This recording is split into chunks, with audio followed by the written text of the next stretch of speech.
Welcome to the Benzo Free Podcast, your home for an honest, straightforward, and personal discussion about anti-anxiety drugs, their effects, and how to deal with dependence and withdrawal.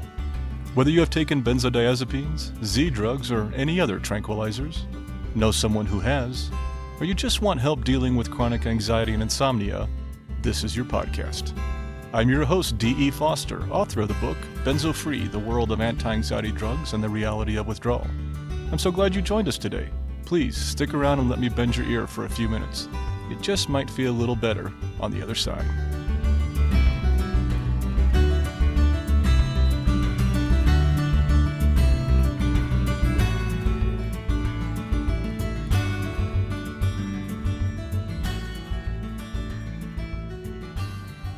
Hello there, this is D, and welcome to episode 56 of the Benzo Free Podcast.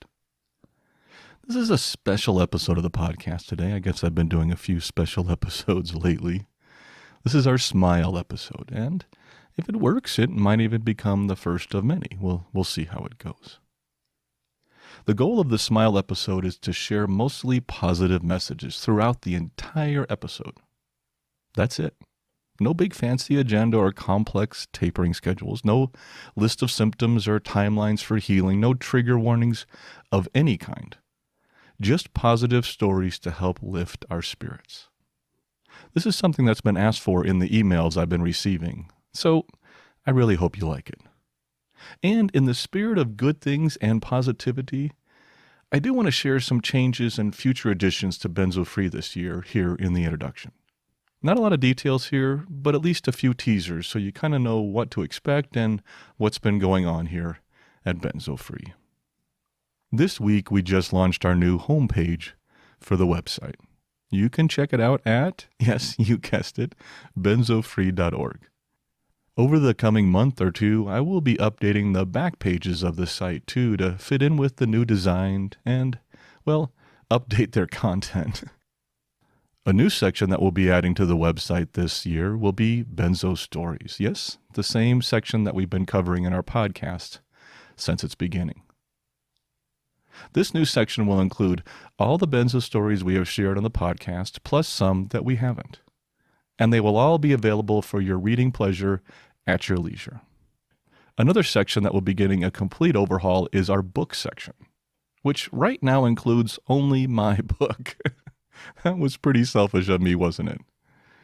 This section is going to be expanded into what I like to call the Benzo Free Library.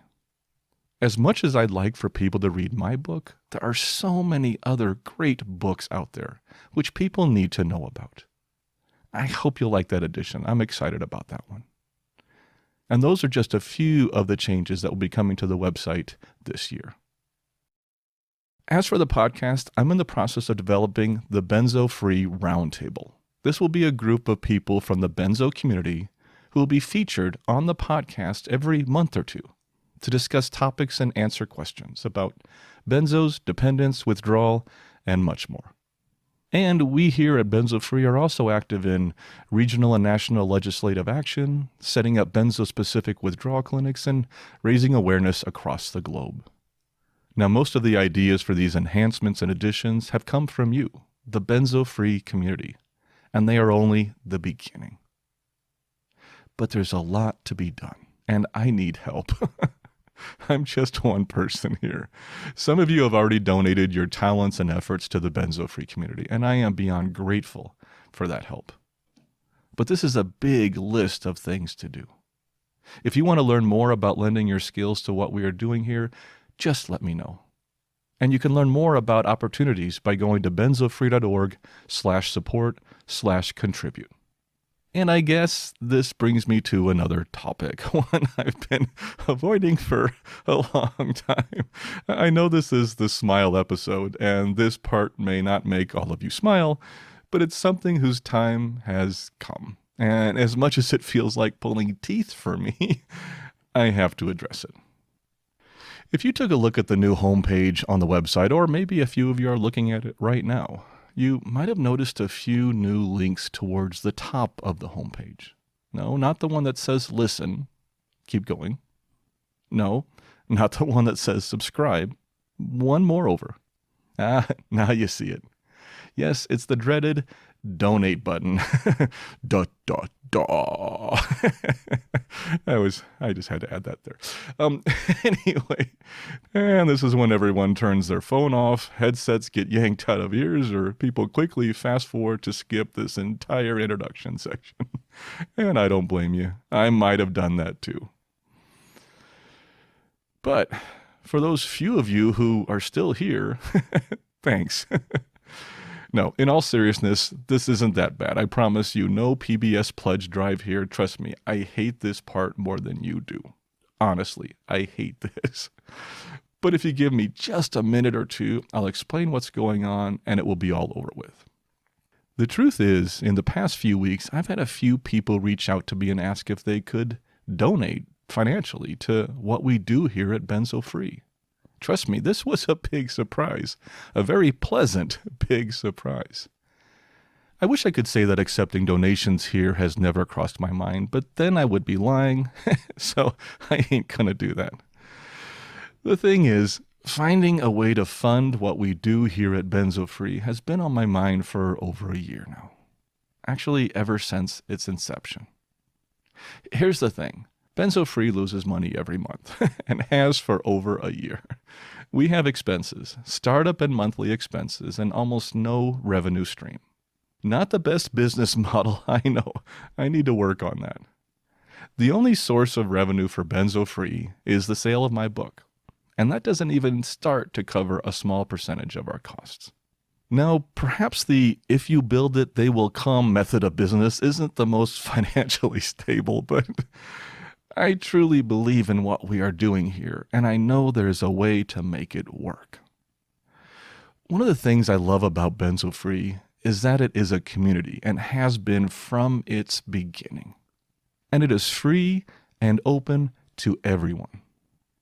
And more than anything else, I'd like to keep it that way. So I thought I'd try to see what would happen if we started accepting donations. Thus, I set up a donations form on the website at benzofree.org/donate, which currently accepts PayPal and offline donations. Other payment types will be added over time. Now, we've already had a few donations, which just amazes me. I haven't even advertised it yet, and I thank those people sincerely. But for everyone else, if you like what we do, and it has been helpful to you, and you have some extra cash that you're willing to part with, every little bit helps. Now, that being said, the last thing I would want is for anyone to feel pressured in any way to donate. Many of you don't even have the funds to pay your rent, or already donate to other causes and groups, or already donate your time to Benzo Free or other organizations. Please, the only reason I set this up is so that if you want to donate, and have the funds to do so, you can. And that there is a straightforward, secure way to do that. Look, I promised full disclosure, so this is me. As I like to say far too often, warts and all. Much like so many of you, I've been out of work for about 3 years now. I spent 40 to 50 hours a week on Benzo Free. And even though my wife's income manages to keep food on the table, we're stretched thin. And most of all, it's just not fair for her to carry the emotional and financial burden of me and my condition anymore. I'd like to help out. So once we pay the bills here at Benzo Free and cover our debts, I would like to start to provide some modest compensation to those who have been donating their time. Yes, that includes me, but it also includes anyone else who has contributed to the Benzo Free community. That's the dream, and I'm hopeful it will come true. And that's about it. Even though we are not a charity, all funds donated to Benzo Free go to Benzo Free to help keep it, well, free and growing. I've provided an FAQ about where the money goes at the bottom of the donations page, which should answer most of your questions if you have them. Just scroll down to see it. Okay, thanks for letting me talk about that for a bit. That was hard. This is just not something I'm comfortable doing. But I promise to try and keep this brief, and my time is up. So, moving on. Today we return to our normal format for the most part. We have our introduction, which you just heard, followed by a few Benzo stories, our feature, and close out with our moment of peace. There is no mailbag today since most of the questions we received aren't necessarily smile questions. Our feature and most of the entire episode today is focused on positive messages to help you feel better and to help you find your smile. That's it. I hope you like it. But we still need feedback as always. Questions, comments, stories, suggestions, corrections, additions. This is your podcast, and the more content I can share from you, the more Benzo Free becomes a community it was designed to be. So please, tell us what you think. Visit our feedback form at benzofree.org/feedback or email us at podcast@benzofree.org. Or comment directly on the podcast blogs themselves for others to see. And don't forget to sign up for our mailing list at benzofree.org/subscribe. And one last thing, the Benzo Free podcast is for informational purposes only and should never be considered medical advice. If you're listening to this podcast on one of our providers, please leave feedback on that carrier. This helps new listeners find us. Now, let's take a look inside our Benzo Stories. Since today is our Smile episode, our Benzo Stories section will be update stories with happy endings. Some of these stories will talk about struggles at times, but the overall messages will be that of success and healing.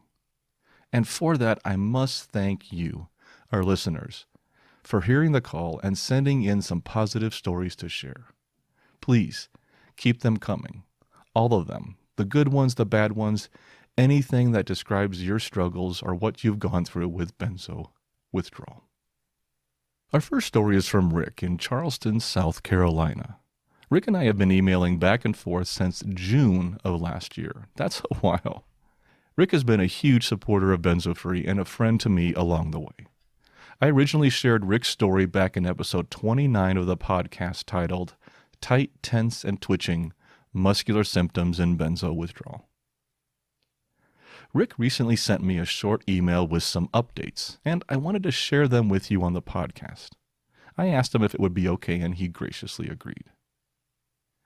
Now, his message does start out a bit dark, sharing about his anger and the time he lost, which I know many of us relate to. But then he moves on to his current success. Rick writes, "Good morning. I listened to your latest podcast. It hit home with me. I am angry, and I don't know why. I think mainly I am mad about the time I lost. My job of 21 years, my house I lost, my friend who thought I was crazy. In general, I am pissed off that this happened to me, and nobody believes me. Still, I have gotten better 6 months free, and I find myself going so fast trying to make up for lost time. How I got better was 1 foot in front of the other, baby steps, small victories. Yes, I could not leave the house at times, but I started Ubering. Uber made me think. I had to plan where I was going to pick someone up and to get them to their destination. I was a VP of an engineering firm prior to this happening. I could not process or even think about doing that again. But slowly each day, my mind healed. A year later, I have started a consulting business that supports 3 engineering firms. Not only am I healed, but I have stepped out in faith and I am doing things I could never imagine because I have faced hell and I survived." Thank you so much, Rick, for sharing this update with others. To hear someone say they are healed is huge and could go a long way in raising our spirits. Rick is finding his way back, and things look bright. The anger is understandable, something I carried for a long while and still have glimpses of every now and then. It's hard not to focus on the time we have lost. But then you can remind yourself that it's all behind you now. Phew. What a wonderful feeling that is. Thanks, Rick. I really appreciated your friendship. Keep in touch. Our second story is from Heather in Minneapolis, Minnesota. We originally shared Heather's story back in November of last year. Then, much like Rick, Heather emailed me with an update. She was finally benzo-free. I wrote back and asked if I could share her message with our listeners. And she not only agreed, but she wrote back a detailed update story for me to share today. Heather writes, I was on 3 milligrams of Ativan a day for 2 years, and I just completed a 6-month taper using the Ashton method. I did a tri-taper using a nail file and a digital scale, and worked my way down to 0.02 milligrams where I jumped off completely. The main tools I used to survive tapering was exercise and diet. I went walking in nature as much as I could, and to the gym when weather was bad. I started eating a high-quality protein diet. I made an omelet every morning while I listened to your podcast. For lunch and dinner, I was eating steaks, salmon, and shrimp. Goodbye savings account. When I went out in the world, I packed a bento box filled with protein snacks. My favorites were cubed steak, goat cheese, deviled eggs, grapes, almonds, and chocolate. I never went anywhere without protein on hand because when symptoms hit, I found eating protein helped enormously. I also used organic peppermint oil, which I carried in my purse and had beside my bed. When stomach trouble hit, I put a few drops on the back of my hand and inhaled deeply. This worked wonders. I also tried my best to let people know what was happening to me. I told my family doctor, my therapist, and my friends what I was going through, and asked them to remind me this would pass, which it has. I can't believe I made it. Within 48 hours of stopping benzos completely, I felt incredible. My vertigo and nausea vanished.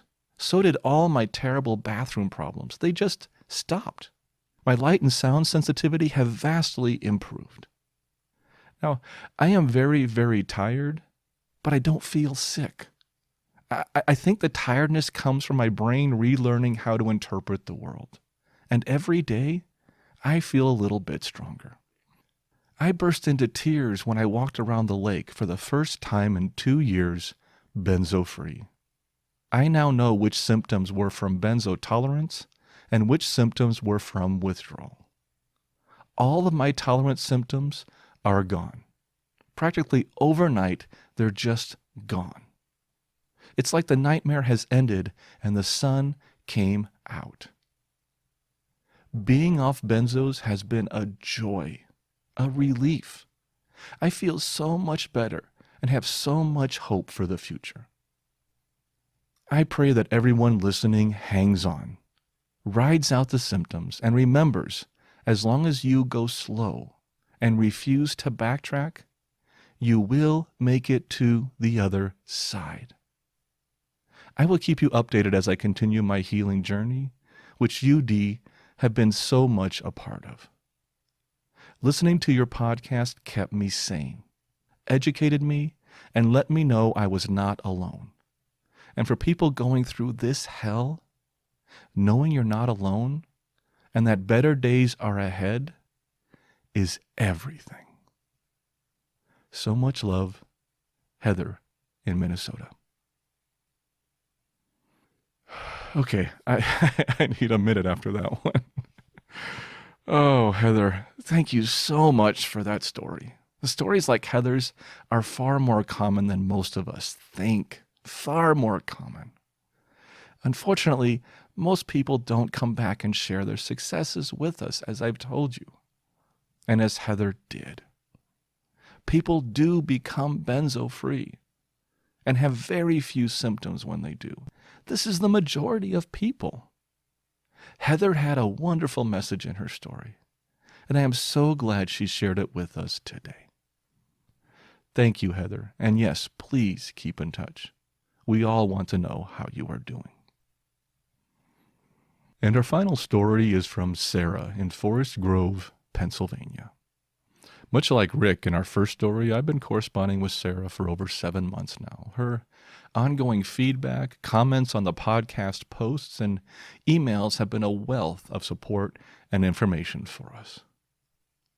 Sarah recently commented online to podcast episode 53, titled Online or Offline, Managing Triggers in Benzo Withdrawal. Her comment was so upbeat that I decided to share part of it here on today's podcast. Sarah writes, Hi Dee. Listening today made me feel I had to share. I am down to 2.35 milligrams of Valium from 20 milligrams last May. I am doing well. I actually went out to a large, noisy, dressy party on Sunday night, ate food I don't usually eat, drank a glass of white wine watered down, and I had to talk to a bunch of other actors I hadn't seen in a year or more. I had a great time. So glad I went. It really made me happy. Now, I did pay a little on Monday for food choices, but hey, it was only one day and well worth it. We can get our lives back. I am doing really well. The lower I go, the better I feel. I expect to be done by my birthday on March 19th. Sure, I do have a few symptoms, but they are all manageable. I can work again part-time and get out. Most nights I sleep well. I take 5-HTP, melatonin, and L-theanine. They do help me. So I feel pretty good. Anyway, wanted to let you know at this point I consider my benzo story positive. I am making it and expect to be healed quickly once I am off. Thank goodness. We'll be burning pill bottles and scales on March 19th. Love, Sarah. Great update, Sarah, and I'm so glad to hear that you are doing well. That is amazing. Thanks for sharing this update with us. It's something we all need to hear more often, and I love the joy and the positivity in your voice. It comes through on your comments, and I'm so glad that you share that with us.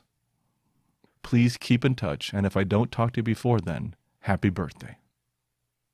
And don't forget, I'd still like to hear your benzo story, all stories. So please visit our feedback form at benzofree.org/feedback or email us at podcast@benzofree.org. Now, let's move on to our feature. And there's Bear. Hey, Bear. How you doing, buddy? Well, come over here and see me. What you doing? It's good to see you, buddy. Sorry. Sorry for the little detour there. As my dog came down to say hello to me, and he helps out when I record sometimes and curls up right here next to my desk, so I can't complain. Life is good when you have a dog laying next to you.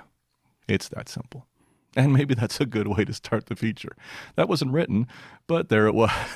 Anyway, our feature today is, well, a bit vague, I guess. I just wanted to focus on positivity. Thus, I thought I'd share some random tidbits, facts, reminders, words, and especially some stories.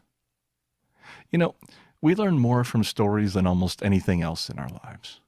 We are entertained by stories. We teach our kids with stories. And we host podcasts with stories. So today for our feature, I will share some information and a few stories. Some are from something I read or heard, some are from my own life, and some are from you. Some are about benzos and withdrawal, and some are not. But I hope at least a few of them help put a smile on your face, because, well, that's what the purpose of this episode is. Let me know what you think. If this whole experiment fails, then we won't do it again. And if it succeeds, then we will. So come along with me on this journey and let's see if we can brighten your day just a little. I'd like to open with a story. Many, many moons ago, yours truly was on a skiing trip. I was living in Kansas City at the time, and some friends of mine drove out with me to Steamboat Springs, Colorado, for some epic skiing. 5 guys, 1 girl on a road trip for 5 days of skiing. When we arrived in Steamboat, the sun was shining and the valley was this pristine virgin white. It was gorgeous. We checked into our condo, bought some groceries, and got ready for the next day. That night, the snow started, and it didn't stop for a couple of days. By the next morning, we had knee-deep powder on the slopes. When we were in the chairlift, we couldn't even see the slope below us. There was so much snow coming down. By the afternoon, the powder was up to our waists. Now, skiing in waist-deep powder is one of the great thrills in one's life. It doesn't happen very often, and it is amazing. But it is also dangerous. The first time I went to the hospital on this trip was to go with my friend Todd. He wiped out on a blue run and broke his collarbone in 2 places. That was the end of the ski trip for him.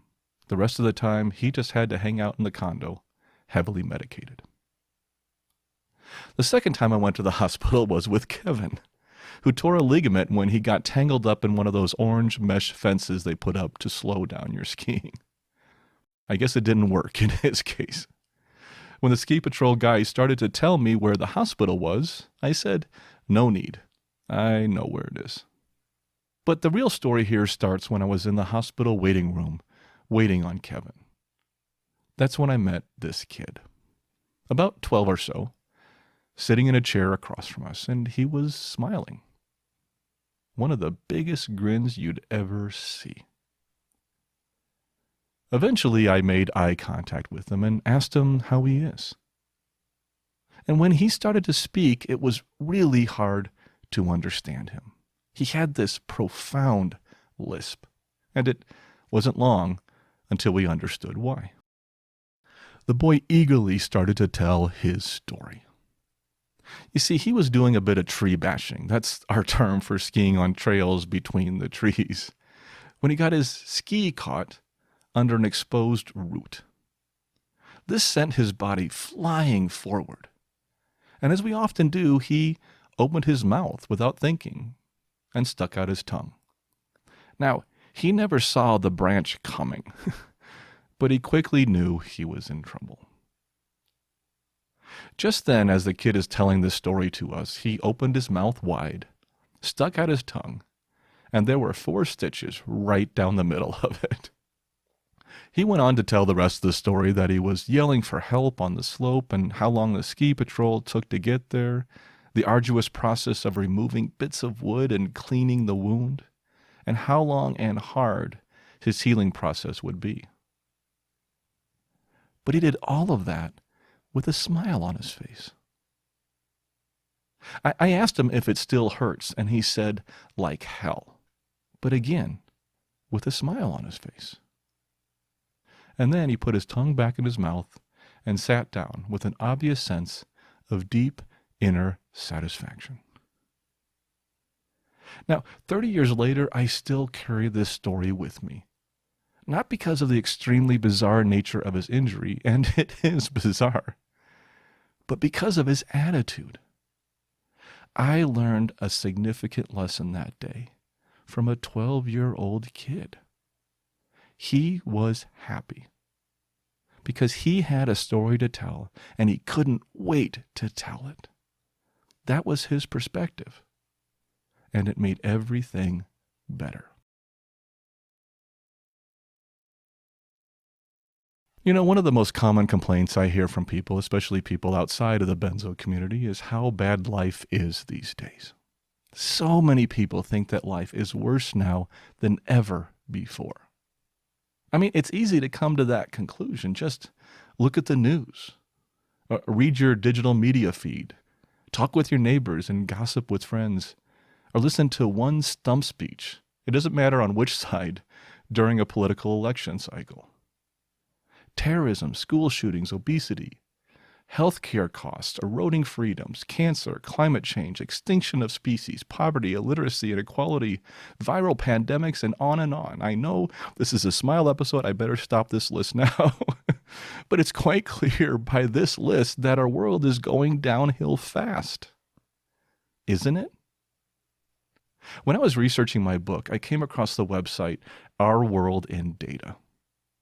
This is a wonderful resource for statistical data around the globe, and is trusted by the BBC, New York Times, CNN, The Wall Street Journal, Harvard, Stanford, Cambridge, Oxford, and so many others.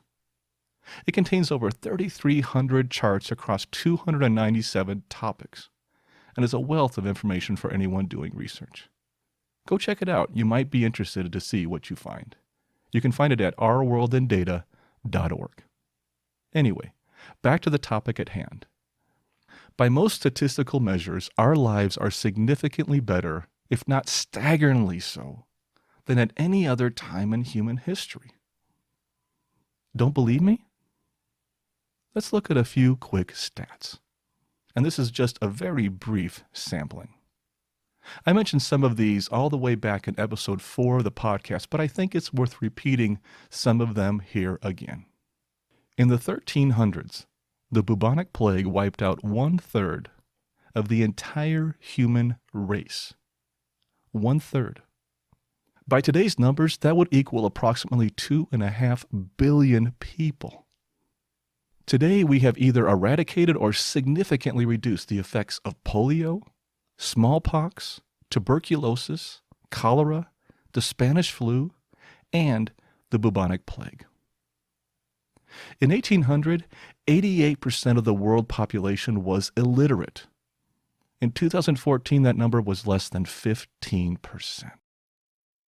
From 1981 to 2013, the global population living in absolute poverty dropped from 44% to less than 11%. From 1994 to 2014, the number of U.S. victims of violent crime per capita decreased by a whopping 75%. And yet, most people believe crime is actually getting worse. In the beginning of the 19th century, no country in the world had a life expectancy longer than 40 years. In 2019, the United Nations estimates that the global average life expectancy is 72.6 years.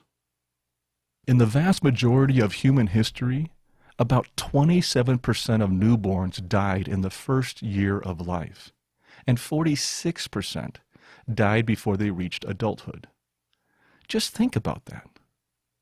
If you had a child back then, the odds were about 50-50 that they would never make it to be an adult.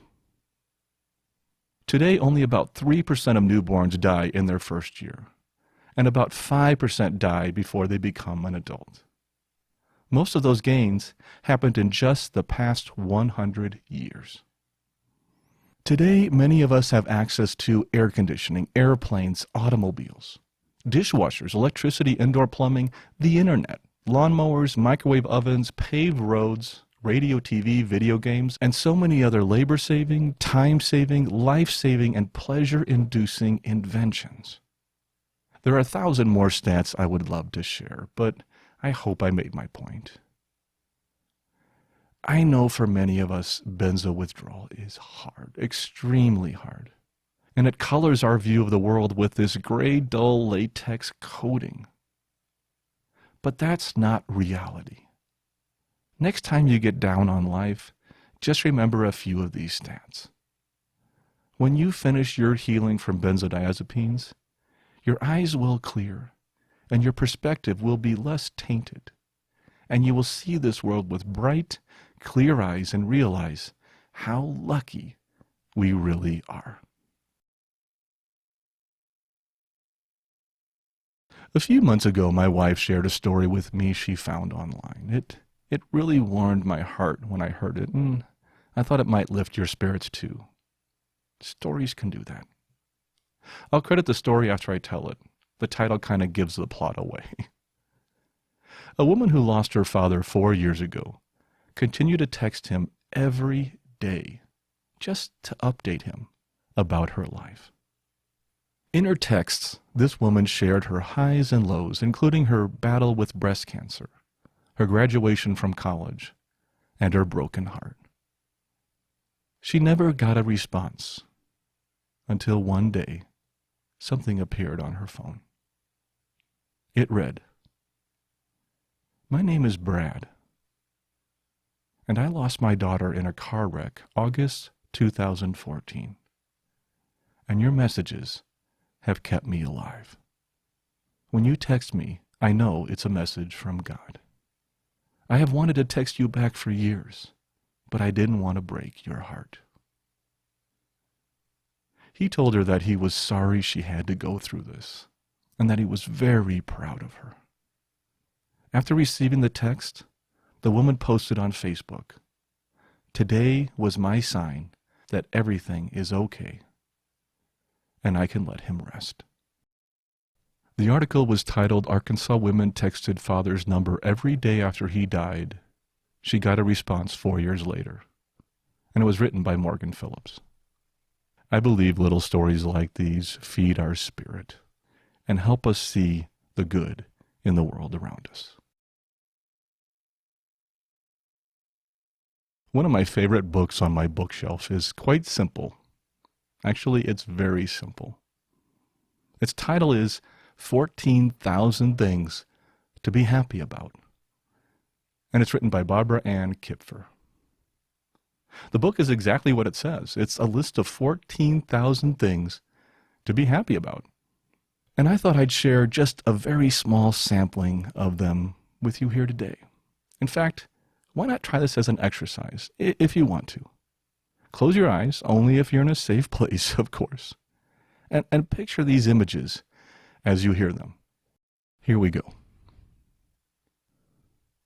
Donut shops with perfect coffee. Sunday naps.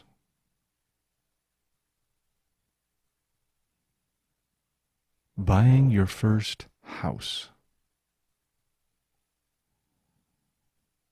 Going to bed early with a new mystery novel. Wood-burning fireplaces.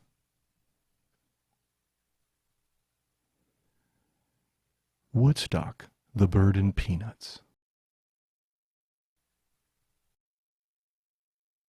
A square dance. The first kiss.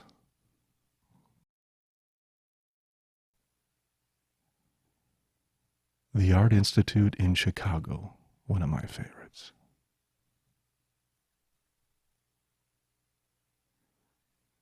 Charity and thrift shops.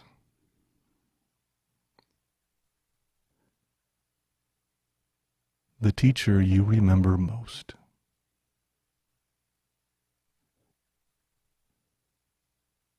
A room decorated for fall with pumpkins and pine cones.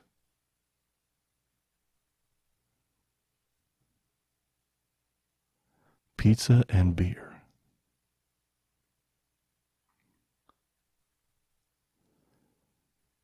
Shared experiences and private jokes.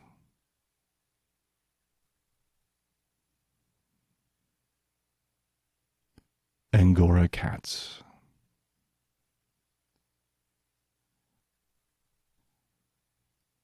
A Saint Bernard chewing through the phone cord.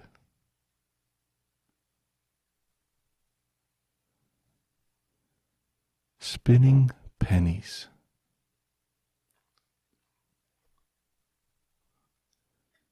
Playing in a closet as a child.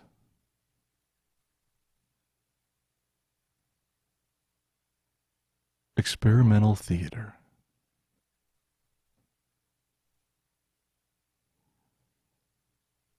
Night football games.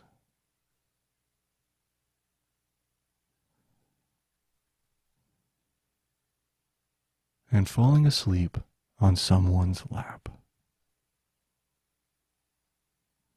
There. I think that's a good sampling. There are only 13,700 and some left, in case you wanted to get the book.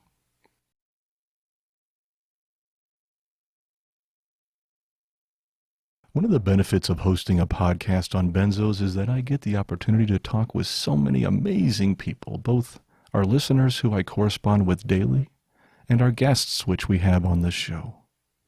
And that exposure leads to some unique observations. One of the key observations that I've come across, and one I've shared before on this podcast, was that of this new outlook on life which so many survivors seem to possess. Many of our guests on our podcast, especially those who were also dependent at some point, share a common belief. And that is that they are better off now than they were before, and much of that gain came from their new outlook on life. So often we just float through this journey without really seriously questioning where we are going. So often we follow the path laid in front of us in life, become who someone said we should be, or stayed on course in our careers or private lives because making a change was just too hard. While benzo withdrawal can be a very difficult experience for some, it can also be an opportunity. An opportunity to reevaluate your life, to take a deep look inside yourself and figure out who you are, what you really want, and most important, what really matters to you. I read a story in Dale Carnegie's book, How to Start Worrying and Start Living, the book I spoke about in my blog post last week.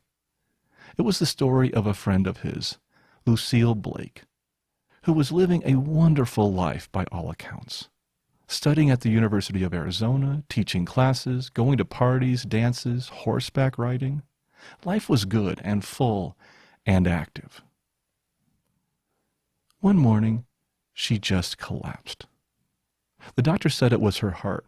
He said she would never be strong again, and she was given instructions for complete bed rest for a year. Lucille told Carnegie, quote, "I was terror-stricken. Why did all this happen to me? What had I done to deserve it? I was bitter and rebellious, but I did as the doctor advised." Does this sound remotely familiar to any of you? Because it did to me. But then a neighbor of hers told her something that changed everything. He told her, "You think now that spending a year in bed will be a tragedy, but it won't be. You will have time to think and get acquainted with yourself. You will make more spiritual growth in the next few months than you have made during all your previous life." So she took his words to heart. She resolved to think only thoughts of joy, happiness, health. She constantly reminded herself of what she was grateful for. Several years later, Lucille was living a full and active life, and she is deeply grateful for those days she spent in bed. Now, I can relate to Lucille's story, and I'm sure some of you can too. For so many of us, myself included, this experience changed us. And we now live a life we never knew we wanted, mostly because we never asked. It's the eternal paradox of life's challenges. Far too often, the worst thing that happened in our life may also be the best. When you get through with your taper and your symptoms ease, just remember that the world may look different, but that may be a good thing. For some of us, it's a very good thing.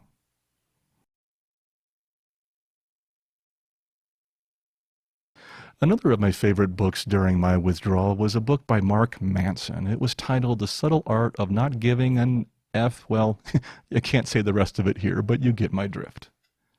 Anyway, within that book, he told a story about perspective, and it really spoke to me. While it may not be a positive story per se, it is a story with a strong message that is positive and important to hear. In 1983, a guitarist was kicked out of a band just before they signed their first record deal. No warning at all. They literally gave him a bus ticket and sent him packing. He was devastated and believed he missed his one and only opportunity. By the time he got back to LA, he developed a plan to get even. He would start a new band, and he would become so famous his old bandmates would be forced to watch his success for decades. They would be flipping burgers somewhere, ever regretting their long-ago decision to let him go. Fueled by anger and driven by ambition, he wrote dozens of songs and hired the best musicians available. And after a couple of years, his new band signed a record deal of their own. And the year after that, their record went gold. The guitarist's name was Dave Mustaine, and the heavy metal band he founded was called Megadeth, which would go on to sell over 25 million albums and tour the world over and over again. He is now considered one of the most brilliant and influential musicians in the history of heavy metal music. But was he happy? In a 2003 interview, Mustaine said that he considered himself a failure. Not because of his band Megadeth and what they became, but because of one other factor, one that he had absolutely no control over, but which would continue to haunt him for perhaps the rest of his life. You see, the band he got kicked out of in 1983 also did okay. The name of that band was Metallica. Metallica has sold over 180 million albums worldwide, and is considered by many to be one of the greatest rock bands of all time. No matter what success he achieved, Mustaine would always be the guy who got kicked out of Metallica. The reason we focus on positive stories here is because that no matter how successful your career is, no matter how beautiful or wealthy your spouse is, no matter how amazing your kids are, no matter how many people look up to you, within every one of us is still that person who once was kicked out of a band, or a club, or a job, or a relationship. And if we let that define us, we will never be happy.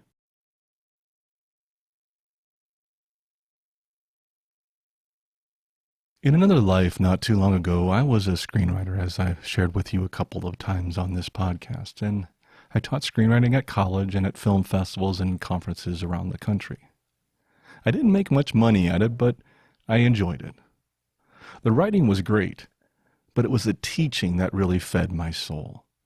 I loved to teach, and I loved working with my students.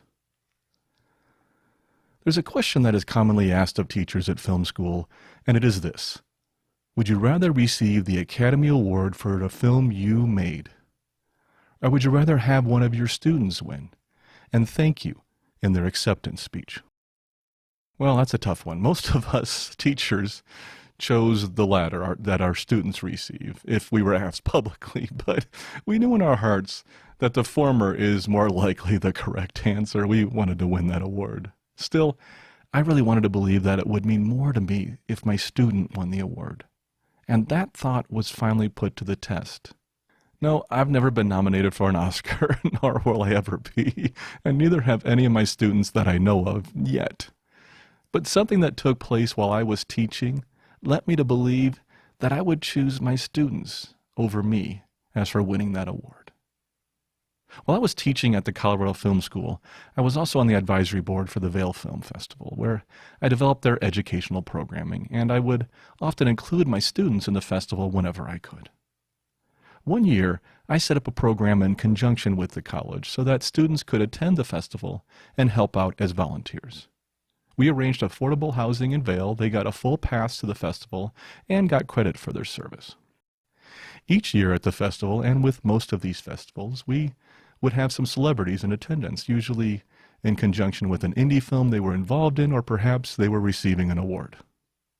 This year, our biggest award of the festival was going to Kevin Smith, director, producer, writer, actor, comedian, and on and on. His films include Clerks, Dogma, Chasing Amy, and many others. To my students, Kevin Smith was a god. Few filmmakers were loved by my students more than Smith. Anyway, it was the final night and I had to go to the awards presentation to present the award for screenwriting. That night, Smith also received the festival's top honor. He gave a wonderfully funny speech in his usual offbeat manner and was a huge hit. A few of my students were working backstage and helped break down things after the show. After the night ended, I finished up a few administrative things and went on to a party. It was a party with the students at one of the condos. I loved hanging out with them. But a few key members of their group was missing. 3 of the guys were late to the party. But no problem, the party went on. An hour or so later, they arrived, and they were on cloud 9. You see, it appears that after the award show, Kevin Smith was invited to go to a fancy dinner for the festival. But he decided that just wasn't his style. Instead, he stayed behind backstage and hung out with those 3 students for a few hours. While that dinner might have been nice, with good food and company, Smith chose to hang out with film students and create a memory they will never forget. At the party, these 3 students could not stop telling their story. And I remember this party as one of the best I ever attended. That little gesture that Kevin Smith did that night changed their lives, and it changed mine. I tell this story here because this one always makes me smile. Thanks, Kevin. I guess that solidifies my answer to the question. Watching the faces of my students that night was worth 100 Oscars.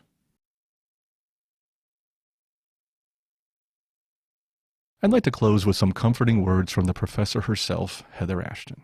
First off, for those who are worried about brain damage from this experience with benzodiazepines, I'd like to share what the professor says. I know this is a concern for so many people, and I'd just like to repeat her words here. Professor Ashton said, "There is absolutely no evidence that benzodiazepines cause permanent damage to the brain, nervous system, or body. All the evidence shows that a steady decline in symptoms almost invariably continues after withdrawal, though it can take a long time, even several years in some cases."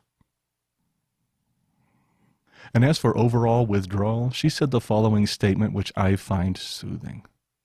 "With a sufficiently gradual and individualized tapering schedule, withdrawal can be quite tolerable, even easy, especially when the user understands the cause and nature of any symptoms that do arise and is therefore not afraid." Professor Ashton made it quite clear in her manual that withdrawal can be tolerable, even easy, as she puts it, if we manage the process properly, with education and effective fear and anxiety management. Whenever you doubt that this is permanent, or whenever you doubt that you're not going to get better, go back and listen to the words of the professor. She knows what she's talking about. Well, I think we need to close this up here for now, even though I have hundreds more stories that I'd love to share, even some that I wrote here in the script and just didn't have the time to include today. Let me know if this was a beneficial topic for you, and if so, we will try it again. But before we get to our moment of peace, please bear with me for about 30 seconds for our disclaimer. This podcast is for informational purposes only and should not be considered medical advice in any way. The host of this podcast is not a medical professional, nor is he engaged in rendering medical, health, or psychological advice, nor any other kind of personal or professional services. The views and opinions expressed by our listeners and interview guests on this podcast, whether read from textual submissions or presented in their own voice, do not necessarily reflect those of the Benzo Free podcast or of its host. Withdrawal, tapering, or any other change in dosage of benzodiazepines, non-benzodiazepines, or any other prescription drug should only be done under the direct supervision of a licensed physician. Our full disclaimer can be viewed on our website at benzofree.org/disclaimer. And that brings us to our closing, our moment of peace. It's just 1 minute, and it's an opportunity to quiet your mind a bit before you return to the chaos of the real world. The way this works is that I will give a brief introduction, perhaps a suggestion of something to focus on. Then I will play a soft bell which will indicate the start of the 1 minute. This will be followed by another soft bell which will indicate the end of the 1 minute. And that will be the end of the episode. Please feel free to continue to meditate if you choose. If not, continue on with your day. Please remember that you should only do this if you are in a safe place where you can close your eyes, relax, and let the world pass by without you for a minute. Today we are going to return to one of our favorites, healing meditation. This one is quite simple and quite effective. As I mentioned in a blog post earlier this week, our minds are incredibly powerful. And the more positive energy we can feed it, the better we feel.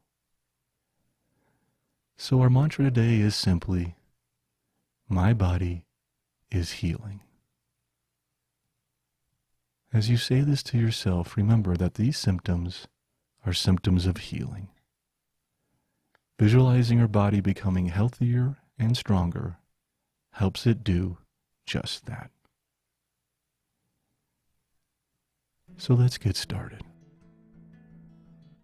Close your eyes and relax. Take a deep breath in.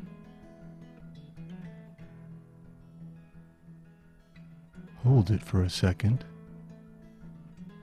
and let it out slowly.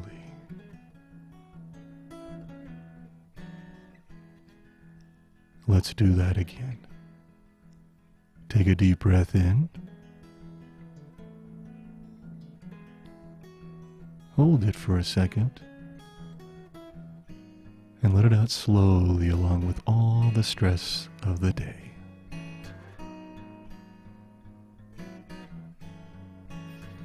One more time.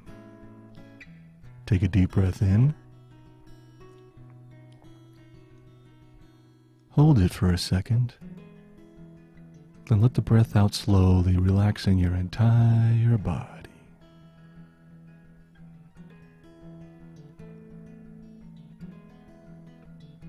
Now just breathe slowly and naturally. And focus on your mantra. My body is healing. If your mind wanders, just gently bring it back to your mantra. No judgment. Continue to do this for 1 minute.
Our next episode is episode 57, and it will be released next Wednesday.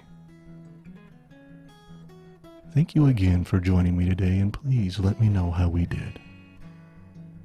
Keep calm, taper slowly, and take care of yourself. I'll see you next time.